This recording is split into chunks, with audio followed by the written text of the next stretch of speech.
quick walk around of some of the preparation we've done for the IVA test. Turned it off. Right, might be able to hear me speak now. Just warming it up. It's got a few days left before it's re-submitted for its IVA. The modifications we had to do for the IVA is the rear light switch, rear light for the number plate requires a gap, so you can fit a standard plate in there. It needs rear reflectors. The filler cap required radiusing on the edge. The exhaust requires a radius on the edge. The steering wheel required a leather pad fitting. It requires a collapsible bush or boss in there. We've had to fit foam pads between the headrests and the seats to reduce the gap to less than 25mm when the headrest in the lower position. The instruments have got radius bevels.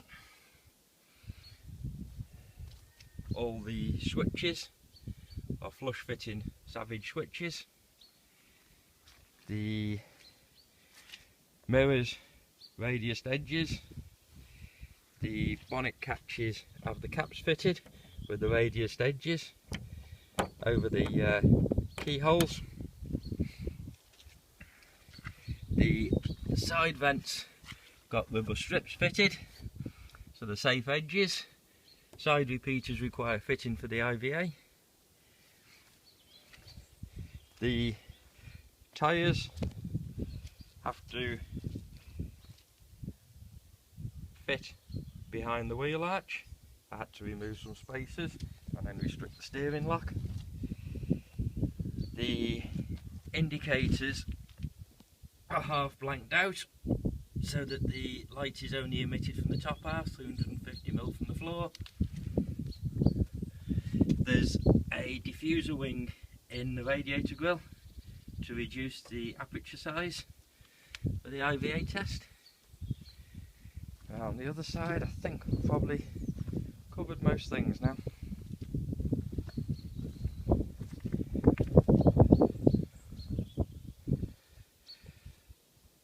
So hopefully that'll give you a bit of an idea as to what's required.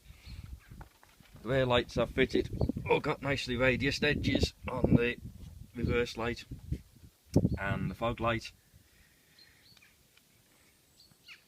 Okay.